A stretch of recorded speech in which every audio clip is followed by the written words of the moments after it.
Hi friends and welcome to my YouTube channel. आज के इस वीडियो में हम कंटिन्यू करेंगे अपना chapter class 10th physics chapter 1 electricity. So friends, जैसा आप लोगों को पता है कि मैंने इस चैप्टर के 2 पार्ट पहले ही अपलोड कर दिए थे और ये 3rd पार्ट है। जिन लोगों को ये नहीं पता वो मेरे चैनल पर जाकर या इस वीडियो के डिस्क्रिप्शन बॉक्स में जो वीडियोस की लिंक है वहाँ से उन पार्ट्स को देख सकते हैं और समझ सकते हैं। तो आज के इस वीडियो को हम शुरू करते हैं और पहला टॉपिक हम कवर करेंगे इलेक्ट्रिक करंट। तो मैं आपको बता दूं कि व्हेन टू चार्ज्ड बॉडी, मतलब कि 2 चार्ज बॉडीज़ होती हैं और उनका पोटेंशियल डिफरेंस किसी का हाई हो किसी का लो हो, उनका डिफरेंट होता है। अगर उसे किसी conductor for example metal wire उससे अगर जोड़ दिया जाए तो उन जो हायर पोटेंशियल वाला है और लोअर पोटेंशियल वाला है तो हायर टू लोअर पोटेंशियल तक करंट फ्लो करना शुरू कर देता है और इसी तरह से करंट पैदा होता है या कंस्टिट्यूट होता है। सो हम ये कह सकते हैं कि this flow of charge in the metal wire constitute an electric current, मतलब कि उस मेटल वायर में यही चार्जेस का फ्लो करंट कहलाता है या इलेक्ट्रिक करंट। अब हमें ये पता चल गया है कि पोटेंशियल डिफरेंस ही मेन रोल पैदा करता है जिससे कि करंट फ्लो करता है और बनता है। तो हम इससे ये भी बोल सकते हैं it is the potential difference between the 2 points of wire which makes the electric current और current to flow in the wire. मतलब कि ये पोटेंशियल डिफरेंस ही है 2 एंड पॉइंट्स का। अब एंड पॉइंट्स किसके? मेटल वायर के, जो उस मेटल वायर में इलेक्ट्रिक करंट को या इलेक्ट्रिक चार्जेस को फ्लो करने में मदद करता है। अब आप एक बात अपने ध्यान में रखिए, जैसे आप लोगों को पता भी होगा और कुछ लोगों को शायद नहीं पता होगा क्योंकि उन्हें शुरुआत में कुछ अलग एग्जाम्पल मिला होगा। तो मैं आपको बता दूं कि जो चार्जेस जो फ्लो होते हैं इलेक्ट्रिक करंट बनाने में वो नेगेटिव चार्जेस यानी इलेक्ट्रॉन्स होते हैं। अब आप में से कुछ लोग सोच रहे होंगे भाई हमने तो पॉजिटिव चार्जेस सुना था, ये इलेक्ट्रिक चार्जेस में नेगेटिव चार्ज कहाँ से आ गए? तो इस बात का जवाब अभी आपको मिलेगा इसी वीडियो में। बस आप अपने माइंड में ये बात रखिए कि जो इलेक्ट्रिक चार्ज होता है वो नेगेटिव या फिर इलेक्ट्रॉन्स की मदद से पैदा होता है। तो अब हमें ये पता चल गया कि नेगेटिव चार्जेस से बनता है और इलेक्ट्रिक करंट फ्लो होता है, तब जाके ये बनता है। तो अब इसकी डिफाइन जो तैयार होगी, यानी अगर कोई पूछे व्हाट इज़ इलेक्ट्रिक करंट तो हम ये कह सकते हैं कि the electric current is a flow of electric charge called electrons in a conductor such as a metal wire. यानी electric current flow of electric charge जो इलेक्ट्रॉन्स होते हैं वो होता है किसी कंडक्टर में, जैसे कि मेटल वायर। अब करंट को मेज़र कैसे किया जाता है? तो करंट को हम मेज़र करते हैं, जैसे फॉर एग्जांपल मैंने एक मेटल वायर ली, उस पर मैंने कोई पॉइंट लगाया है ए। अब उस पॉइंट से 1 सेकंड में जितना भी करंट फ्लो होगा वो उसका मेज़र हो गया है। यानी the amount of current flow from a point on a metal wire in 1 second is its magnitude. Magnitude means measure. ये बात ध्यान रखना, ये हर जगह पे आती है। मैग्नीट्यूड मतलब मेज़र होता है। अब जब हमें इतना कुछ पता चल गया तो हमने क्या किया कि चार्ज की ऐसा यूनिट कूलम। तो मैंने माना कि अगर Q कूलम का चार्ज फ्लो हो रहा है T सेकंड में तो मैग्नीट्यूड इतना होगा। अब इसी को मैंने बना दिया फॉर्मूला। करंट क्या लिया था हमने L, कॉलम क्या लिया था Q और T कितना लिया था टाइम। तो L is equal to Q upon T। अब अगर हमें ये भी पता है या आप में से कुछ लोग नए नए पढ़ रहे होंगे कि एम्पियर जो होता है, एम्पियर ये ऐसा यूनिट होती है इलेक्ट्रिक करंट की, और जिसे डिनोटेड किया जाता है कैपिटल ए लेटर से। ये जब हमें पता चला कि ऐसा यूनिट इस एम्पियर, तो हम इस फॉर्मूले को अब थोड़ा सा और अलग करेंगे, क्योंकि अब हमें पता चलेगा कि इस करंट की यूनिट है एम्पियर। अब हम सोचेंगे कि अगर एक कूलम का चार्ज है और टाइम भी 1 सेकंड है, और ऊपर वाले फॉर्मूले में जो करंट है L वो 1 एम्पियर है, ये कैसे करेंगे अब हम? तो इसको हम ऐसे बनाएंगे कि when 1 coulomb of charge flow through any cross section of a conductor in 1 second the electric current flow through it is said to be 1 ampere. मतलब कि जब 1 कूलम का चार्ज फ्लो होता है किसी कंडक्टर से 1 सेकंड में, तो वही 1 एम्पियर कहलाता है। इसका फॉर्मूला अब हम बना देंगे, तो बन जाएगा 1 ampere is equal to 1 coulomb of upon 1 second, और 1A is equal to 1C upon 1 second.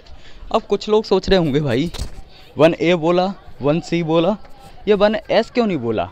अब यहाँ पे आप ध्यान से देखिए, सेकंड मैंने इसलिए बोला क्योंकि स्मॉल एस है और ये डिनोटेड की जाती है डिस्टेंस के लिए, इसलिए आप भी अगर कभी भी बोलो तो इसे सेकंड में ही बोलना।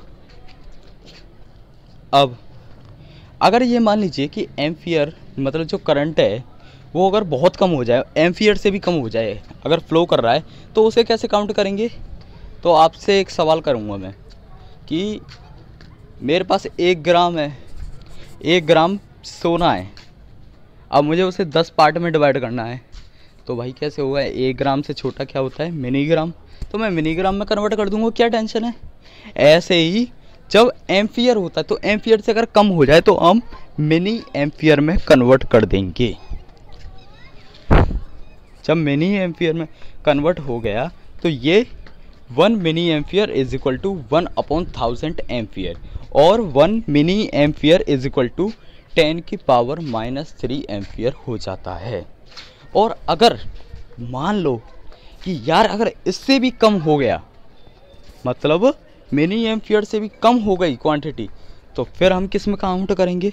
कोई टेंशन नहीं, माइक्रो में चले जाएंगे। माइक्रो एम्पियर हो गया, so 1 micro ampere is equal to 10 की पावर -6 एम्पियर।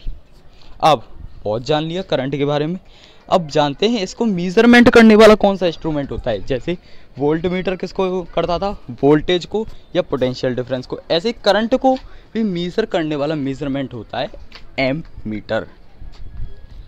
अब आपको एक चीज़ ध्यान रखनी है, बोर्ड में एक क्वेश्चन आ जाता है कभी कभार कि write any 3 difference between ammeter and voltmeter. तो मैंने आपको ये क्वेश्चन पहले इसलिए बताया, मैं अब एम मीटर को एक्सप्लेन भी करूँगा और साथ के साथ डिफरेंस भी बताऊँगा। तो पहला जो डिफरेंस है वो है कि एम मीटर हमेशा सीरीज़ में लगा होता है करंट के साथ। से आप फिगर 7 को देखिए, इसमें जो गोल गोल ये है ये होता है एम्पियर, एम मीटर। तो आप ए से पहले एक एरो देखेंगे किधर की तरफ जा रहा है, राइट हैंड की तरफ। ए और बी के बीच में किधर की तरफ जा रहा है, राइट हैंड की तरफ। और सी के बाद किधर जा रहा है, राइट हैंड की तरफ। मतलब ये एक सीरीज़ में चल रहा है करंट। तो हमने भी उसी सीरीज़ में अपने एम्प मीटर को लगा दिया, जिस डायरेक्शन में करंट जा रहा है उधर ही अब एम्पियर काम करेगा और पता करेगा कि करंट की वैल्यू कितनी है। अब एम्प मीटर, अब एक पता तो चल गया आपको कि वोल्ट मीटर में पैरेलल लगा होता है और इसमें सीरीज़ के साथ। ये हो गया एक डिफरेंस। अब दूसरा डिफरेंस कि एम मीटर में बहुत ही लो रेसिस्टेंस होता है और whereas voltmeter have very high resistance, इसीलिए ये हो गया दूसरा। और तीसरा कि वोल्ट मीटर में करंट को दिखाता नहीं है, वो ना के बराबर बता देता है, पर जब एम मीटर में जो लो रेसिस्टेंस होता है तो वो उसकी रियल वैल्यू दिखाता है कि करंट कितना है। ये आपके 3 डिफरेंस हो चुके हैं, आप इनको अच्छी तरह से रट लीजिए, क्योंकि ये ज़रूरी नहीं यार कि जो बोर्ड में चीज़ आए वही हम याद रखें। क्या पता अगर किसी टीचर ने भी पूछ लिया स्कूल में तो बताने के काबिल तो है ना हम, इसलिए। चलिए अब आगे बढ़ते हैं। यहाँ पर है एक सैम्पल प्रॉब्लम। इस सैम्पल प्रॉब्लम को हम उसी फॉर्मूले से करेंगे जो अभी हमने पढ़ा है। An electric bulb draws a current of 0.25 ampere of 20 metres. Calculate the amount of electric charge that flows through the circuit. तो इस सैम्पल प्रॉब्लम को करने से पहले हमें जो भी वैल्यूज़ गिवन है वो हम ले लेते हैं। तो पहली वैल्यू है हमारी करंट की। तो current means L is equal to 0.25 ampere. Time means 20 minutes. अब ये बात याद रखिए, मिनट्स में नहीं करेंगे हम, पहले से सेकंड में कन्वर्ट करेंगे, उसके बाद आगे देखेंगे। तो मिनट्स को सेकंड में कन्वर्ट कीजिए। 20 × 60 इज इक्वल टू 1200 सेकेंड्स। अब हमें क्या करना है कि कैलकुलेट करना है इलेक्ट्रिक चार्ज कितना है। तो हमें फॉर्मूला लगाना है अपना, L is equal to Q/T। अब Q की वैल्यू पता करनी है, तो पहले जितनी भी वैल्यू हमारे पास थी उन्हें रख लेंगे। तो L की जगह रखेंगे 0.25 इज इक्वल टू Q की जगह कुछ नहीं रखेंगे क्योंकि वो पता करना है, और अपॉन में रखेंगे सेकंड की जगह 1200। अब Q की वैल्यू निकालने के लिए डायरेक्ट जो 1200 है उसे लेफ्ट हैंड साइड की तरफ ले जाओ, वो इनटू होगा और Q की वैल्यू 300 कोलम निकल आएगी। ये हो गया बस आपका। अब आपका नेक्स्ट टॉपिक है how to get a continuous flow of electric current. ये टॉपिक है, क्वेश्चन नहीं। क्वेश्चन को ये टॉपिक बना दिया क्योंकि ये थोड़ा इम्पोर्टेंट है। अब हमने ये पढ़ा भाई कि करंट पैदा कैसे होता है, मतलब कि करंट कैसे पैदा होता है। तो फ्लो होता है, तो फ्लो ऑफ करंट। अब यार कंटिन्यूस फ्लो कैसे लें, कंटिन्यूस फ्लो कैसे आएगा हमारे पास। तो हमने जो पहले पढ़ा वही हम रिपीट करेंगे। क्या पढ़ा था हमने कि वो पोटेंशियल डिफरेंस होता है दो पॉइंट्स के बीच में जिसकी मदद से करंट फ्लो करता है, बस यही बात है। मतलब पोटेंशियल डिफरेंस ही वो चीज़ है जो करंट को फ्लो कर रहा है, यानी उसी से कुछ निकलेगा जिससे कि हमें कंटिन्यूस फ्लो मिलेगा। अब मान लीजिए कि हमें ये पता चल गया पोटेंशियल डिफरेंस है। मैंने एक पौधा लगाया, उसको मैंने पहले दिन पानी कम दिया थोड़ा, दूसरे दिन भी थोड़ा कम ही दिया। अब मैंने देखा वो सूख रहा है तो मैंने उसे एकदम बहुत सारा पानी दे दिया। अब मैं दूसरे दिन आके देखता हूँ भैया मर गया वो तो बेचारा। क्यों? क्योंकि मैंने उसकी केयर नहीं करी, उसे कभी कम पानी दे दी कभी ज़्यादा, तो वो मर गया। अगर यही इसी जगह पे मैं उसे जितना पर्याप्त उसे चाहिए था मैं उसे उतना पानी देता, एवरेज देता, तो वो खिलता, मेंटेन्ड रहता। मेंटेन, यही शब्द जो आ गया मेंटेन, वही आप पोटेंशियल डिफरेंस के साथ लगा कर देखिए कि अगर मैं पोटेंशियल डिफरेंस को मेंटेन रखूँगा तो इलेक्ट्रिक करंट का फ्लो भी हमें कंटिन्यूस मिलता रहेगा। बस यहीं पे ये टॉपिक आपके समझ में आ गया होगा कि द सिंपलेस्ट वे। अब हम पढ़ेंगे कि जो मेंटेन तो हम करते हैं, अब भैया मेंटेन कैसे करेंगे। तो the simplest way to maintain a potential difference between the two ends of a conductor so as to get a continuous flow of current is to connect the conductor between the terminals of a cell or a battery। अब पहले आप जान लीजिए terminals क्या होते हैं।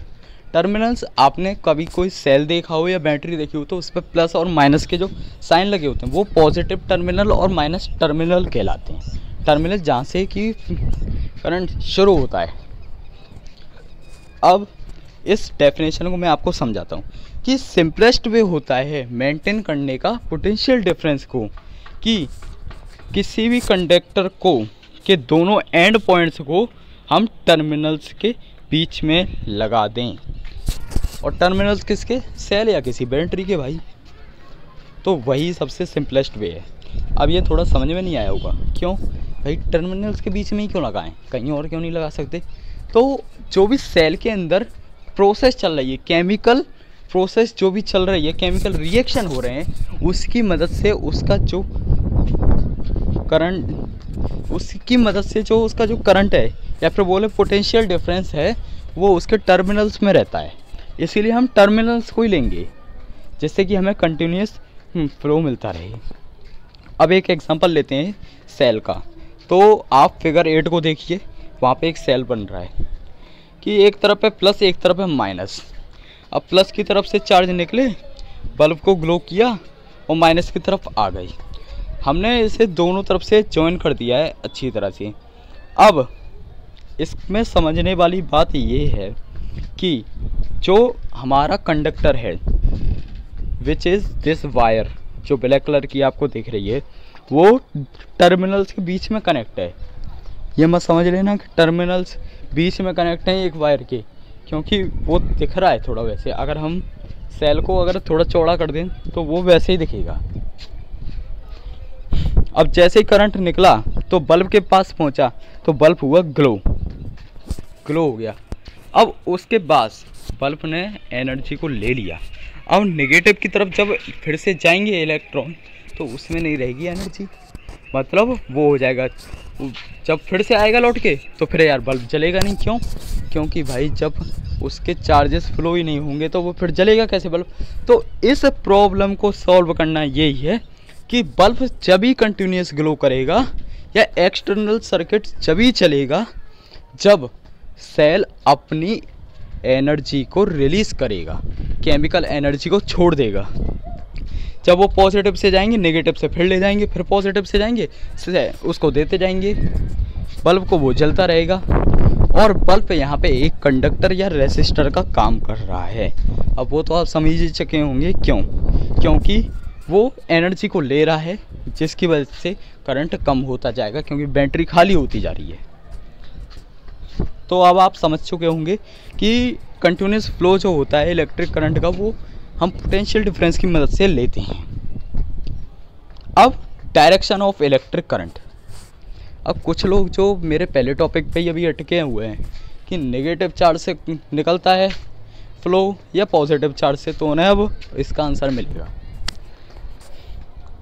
तो हमें पहले से बता दिया गया था भाई कि पॉजिटिव चार्ज जो होते हैं वही करंट को पैदा करते हैं। तभी हम, आपने देखा होगा यहाँ पे जो फिगर 8 बन रहा है इसमें एरो की तरह पॉजिटिव से जा रहा है और नेगेटिव की तरफ आ रहा है।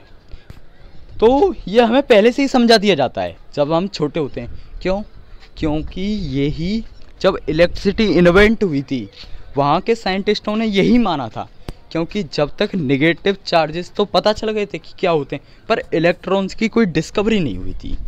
तो उन्होंने ये मान लिया कि भाई हाँ इलेक्ट्रिसिटी में पॉजिटिव और नेगेटिव चार्जेस होते हैं, पर पॉजिटिव चार्ज से बनता है जो करंट बनता है। तो उन्हें लगा कि पॉजिटिव चार्ज से फ्लो होता है, वो उन्होंने वही बता दिया। पर एक्चुअल में ऐसा कुछ नहीं है, ऐसा कुछ नहीं है एक्चुअल में तो ये बात है कि जो करंट फ्लो हो रहा है वो इलेक्ट्रॉन से फ्लो हो रहा है, और इलेक्ट्रॉन मतलब नेगेटिव टू पॉजिटिव चार्जेस से फ्लो हो रहा है। नेगेटिव से निकलेगा पॉजिटिव से वापस आएगा, और हम क्या समझते थे पॉजिटिव से निकलता है नेगेटिव से वापस आता है। अब ये बहुत छोटा सा टॉपिक था। आप ये बोल्ड राइटिंग में जो लिखी हुई है इसे एक बार पढ़ के देख लीजिए। आप पॉज करके देख लेना, मैं आगे बढ़ता हूँ। How the current flows in a wire. Current कैसे फ्लो होता है वायर में, तो इसका जवाब पता चलेगा कि जब कोई भी इलेक्ट्रिक करंट फ्लो होता है मेटल वायर में तो इसकी दो कंडीशंस होती हैं कि मेटल वायर के पास पहले तो एक बहुत ज़्यादा अमाउंट में इलेक्ट्रिक या फिर इलेक्ट्रॉन्स होते हैं। तो जब हम उसे सप्लाई नहीं करते इलेक्ट्रिसिटी, कोई सोर्स उसके पास नहीं लगा होता लाइक बैटरी या सेल, तो फिर इलेक्ट्रॉन्स ऐसे ही घूमते रहते हैं फ्री में रैंडमली, बिना कोई गोल के, बिना कोई मतलब के। और जैसे ही उसको सोर्स ऑफ इलेक्ट्रिसिटी मिलता है सब इलेक्ट्रॉन्स लाइन में एकदम ऐसे प्रेजेंट हो जाते हैं कि जब इलेक्ट्रिसिटी आई तो उसी के साथ चल दिए। जैसा कि आप फिगर 10 में देख रहे होंगे, देखिए डायरेक्शन की तरह करंट का नेगेटिव टू पॉजिटिव, और हम क्या मानते थे पॉजिटिव टू नेगेटिव। ये देख लीजिए इसे आप ऐसे भी समझ सकते हो कि ग्राउंड में बच्चे घूम रहे थे और अचानक अगर कोई टीचर आ जाए, सो अगर ये कह देना सीधे लाइन में खड़े हो जाओ, तो भाई मन करे या ना करे भैया खड़ा तो होना ही पड़ेगा। अब आगे बढ़ते हैं हम भी। इलेक्ट्रिक सर्किट, इलेक्ट्रिक सर्किट क्या है? पहले ही मैंने आपसे क्वेश्चन पूछ लिया है, क्योंकि इसका आंसर बहुत सिंपल है। जो भी चीज़ एक, जैसे हमारे पास होती है metal wire, battery, bulb, switch, तो इन सब चीज़ों का एक कंटिन्यूस पाथ होता है। इन सब चीज़ों से मिलकर जो कंटिन्यूस रास्ता बनता है एक, वही इलेक्ट्रिक सर्किट कहलाता है। A continuous conducting path consists of wires and other resistance like electric bulb etc. and a switch between the two terminals of a cell or battery along which an electric current flows is called a circuit। जैसा कि मैंने आपको अपने part 1 में बताया था कि circuit एक रास्ता होता है जो इलेक्ट्रिसिटी जिस पे चलती है, ये वही है, बस इसमें इलेक्ट्रिक जोड़ के इसकी पूरी खूबी बता दी आपको। अब इसको हम समझेंगे इस तरह से कि जो पार्ट 1 है, मतलब ऑप्शन एग्जांपल दिया है, जो एक ड्राइंग बन रही है ए, उसमें क्लोज सर्किट है, तो एरो की मदद से हमें यह बताया जा रहा है कि इसमें करंट फ्लो हो रहा है और बल्ब ग्लो कर रहा है। ये एक इलेक्ट्रिक सर्किट हो गया जिसमें कि एनर्जी चल रही है। पर दूसरा भी इलेक्ट्रिक सर्किट है, बट क्या बात है, वहाँ पर सर्किट जो है यानी स्विच जो है वो ओपन है, तो वहाँ पे इलेक्ट्रिसिटी चल नहीं रही। यही ऐसी चीज़ें ही होती हैं, यही हमारा इलेक्ट्रिक सर्किट कहलाता है। मतलब कि बहुत सारी जितनी भी चीज़ों की हमें रिक्वायरमेंट होती है, बैटरी, वायर, स्विच, बल्ब, इन सब चीज़ों को कंसिस्ट करके एक पाथ बनाया जाता है, वही इलेक्ट्रिक सर्किट कहलाता है। अब आगे बढ़ते हैं। Symbol for electric components. क्या कभी आपने ये सोचा है कि जो ऊपर ये ड्राइंग बन रही थी कितनी मतलब बढ़िया तरह से बनाई है, और जो लोग अगर जिन्हें ड्राइंग करना नहीं आता और सपोज़ वो साइंटिस्ट बन गए, भाई अगर ड्राइंग करना नहीं आता तो वो एक बार फिर बनाएंगे, फिर मिटा लेंगे, फिर बनाएंगे, अपना कोई प्रोजेक्ट रेडी करेंगे, तो जो वो 1 साल में कंप्लीट करेंगे उसे 5 साल में कंप्लीट कर पाएंगे। तो इसका एक सॉल्यूशन निकाला उन्होंने, कही कि भाई कंपोनेंट्स जो इलेक्ट्रिसिटी के हैं, मतलब जो भी इलेक्ट्रिसिटी के हमारे पार्ट्स हैं, उसको हम सिंबल के तौर पे बना देंगे, हम इस झंझट में नहीं पड़ेंगे, और वही हम अब पढ़ने जा रहे हैं। तो ए ऑप्शन में आप देख रहे होंगे एक सेल, बी ऑप्शन में एक बैटरी ऑफ 2 सेल। अब बता दूं, बैटरी कोई भी होती है वो सेल की कॉम्बिनेशंस होती है। ये 2 सेल्स की बैटरी है, तो मैं आपको बनाना सिखाता हूँ बैटरी कैसे बनाते हैं। पहले तो एक लाइन बनाइए, फिर एक जो बड़ा सा बार बनाइए जिस पे प्लस लिखिए, फिर छोटा बार बनाइए, फिर छोटी सी लाइन, और उसी से बड़े वाले को कनेक्ट करिए। इसका मतलब होता है कि एक सेल से दूसरा सेल कनेक्ट हो गया, यानी एक बैटरी बन गई। फिर कुछ लाइन मत खींचिए, फिर छोटा सा बार बनाइए, फिर एक लाइन खींचिए, ये माइनस का सिंबल बन गया, यानी ये अब बैटरी इधर से प्लस और एंड पे माइनस, ये 2 सेल्स की एक बैटरी बन गई। कनेक्टिंग वायर, वायर जॉइंट, ये आप जानते ही हो, और आपको और जानना हो तो यहाँ पर आप पढ़ सकते हो इस टॉपिक की हेडिंग के नीचे, और इसके अगले पेज पे भी मैं आपको थोड़ा सा टाइम दूंगा, वहाँ से आप पॉज करके पढ़ लेना।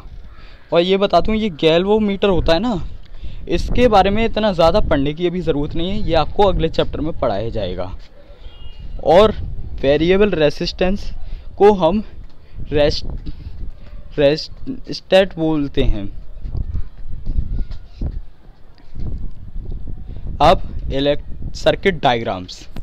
सर्किट डायग्राम्स बेसिकली होते क्या हैं? A diagram which indicates how different components in a circuit has been connected by using the electric symbols for the components is called a circuit diagram. मतलब कि जो हमने इलेक्ट्रिक सर्किट्स के बारे में पढ़ा था और जिन सिंबल्स के बारे में हमने अभी पढ़ा है, मतलब उस इलेक्ट्रिक सर्किट को बनाने के लिए जिन सिंबल्स का हम यूज़ कर रहे हैं उन पार्ट्स की जगह पर, उस डायग्राम को ही हम सर्किट डायग्राम बोल सकते हैं। और आसान भाषा में अगर मैं कहूँ तो ये बात है कि भाई मेरे को कोई इलेक्ट्रिसिटी का सामान बनाना है, तो उसमें मुझे ज़रूरत है कि इतनी बैटरी चाहिए मेरे को, और इतना ये वाला पार्ट चाहिए मेरे को, वायर, ऐसे बल्ब ग्लो करेगा, अगर मैं ऐसे ऐसे लगाऊंगा तो ऐसे ही करूँगा। तो मैंने उसका एक डायग्राम बनाना है, तो मैंने जो सिंबल्स थे उनका यूज़ करा और एक डायग्राम तैयार करा, वही सर्किट डायग्राम है। सर्किट मतलब पाथ, पाथ और डायग्राम मतलब उस का चार्ट। जब भी आपके घर के पास अगर कोई घर बने तो जाके देखना, कभी भी वो नक्शा तैयार करते हैं अपने घर का, मैप, कि कैसा हमें डिज़ाइन बनवाना है। वैसे ही ये है कि हम पहले इलेक्ट्रिसिटी का सामान बनाने से पहले हम उसका एक डायग्राम तैयार कर रहे हैं, ये वही है।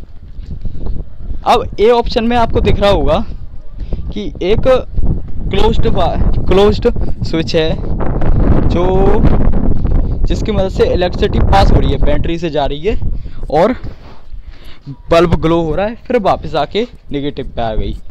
और दूसरे में दिख रहा होगा कि वो ओपन स्विच है, मतलब बैटरी सही है, बल्ब भी सही है, वायर भी सही है, पर ओपन सर्किट है, इसकी वजह से पावर का सोर्स कट हो गया है और बल्ब ग्लो नहीं कर रहा। अब इसे आप आसान भाषा में समझिए कि पहले डायग्राम में भाई हाईवे पर मोटरसाइकिल चला रहे हो और बहुत स्पीड में जा रहे थे, कोई रोकने वाला नहीं।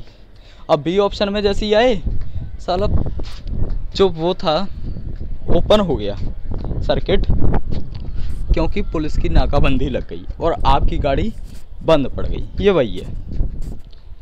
अब तीसरा एक फिगर है, फिगर 14। यहाँ पे हमने इसी डायग्राम में हमने एम मीटर का और वोल्ट मीटर का यूज़ करके हमने ये भी दिखा दिया कि अब हम एम मीटर का यूज़ करेंगे और करंट की वैल्यू नापेंगे, और वोल्ट मीटर का यूज़ करेंगे और ये पता करेंगे कि वोल्ट मीटर से करंट को कितना फ्लो, मतलब कितनी स्पीड से करंट चल रहा है। चलिए, ये हो गया। आपका ये पार्ट यहीं पे ख़त्म होता है। अब आपके लिए कुछ शॉर्ट क्वेश्चंस हैं, वेरी शॉर्ट आंसर्स। 15 क्वेश्चंस हैं, आप करिएगा। उसके बाद शॉर्ट आंसर्स हैं, ये भी 25 तक होंगे, हाँ 25 तक है। और लॉन्ग आंसर्स 26, मतलब एक ही है, पर ये एक ही सब पर भारी है। अब मल्टीपल चॉइस क्वेश्चन में 31 तक है और हॉट्स जो 35 तक हैं, मतलब यहाँ पे आपके 35 क्वेश्चन हैं। आपको ये करने हैं, आप करिएगा। जो ना आए वो मुझसे पूछिएगा, मैं आपको तुरंत जवाब दूंगा जब भी मैं आपका कमेंट पढ़ूंगा। प्लीज़ मुझे कमेंट करिए। और ये कुछ आंसर्स हैं और यहाँ पर भी है जहाँ से आप देख सकते हो। नेक्स्ट पार्ट में हम पढ़ेंगे ओम्स लॉ, और तब तक के लिए सुरक्षित रहिए, सावधान रहिए, अपने घर पर रहिए और अपने परिवार को और अपने इस देश को इस कोरोना की महामारी से बचा कर रखिए। Thank you for watching my videos.